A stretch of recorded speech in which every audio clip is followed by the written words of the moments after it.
What's up, everyone? Time for your May 2026 Greater Houston Housing Market Update. Single-family home sales increased 4.4% year over year. So April this year, 4.4% more single-family home sales than April of last year, 2025.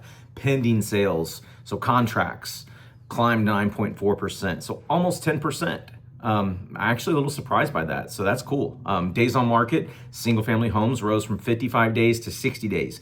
Now, 60 days on market is probably one of the higher numbers I've seen in recent memory. So buyers, there's a lot of inventory out there in the Houston market. Go get you one. Single family median price declined 1.6%. So about $332,000 is where most of the active properties are bunched up at. Again, I always say this, that's new construction, out in the sticks, out in the suburbs, out in the periphery, kind of like on the outside, the suburbs of Houston. You know, the builders are focusing in on affordability. I say this every month, and we're seeing that. We're seeing a lot more. Now, the imprint of the home might be a little smaller, but they're getting you into a home and home ownership at a lower price, which is what the builders are targeting. Average price decreased about 1.4%, so about 428 grand, 429 grand, 428,709 to be exact.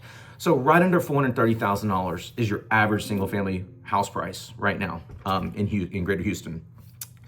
Inventory expanded to 4.9 months. Okay, so they always say 5 to 6 months is balanced. That's a balanced supply between like seller and buyer. 5 months, 6 months of inventory. So we're right there.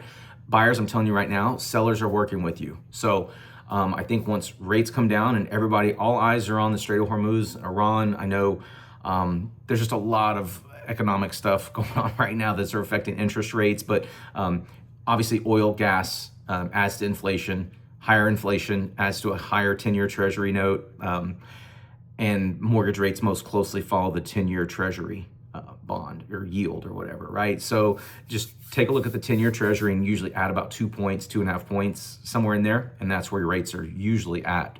So when that goes higher, mortgage rates are going higher.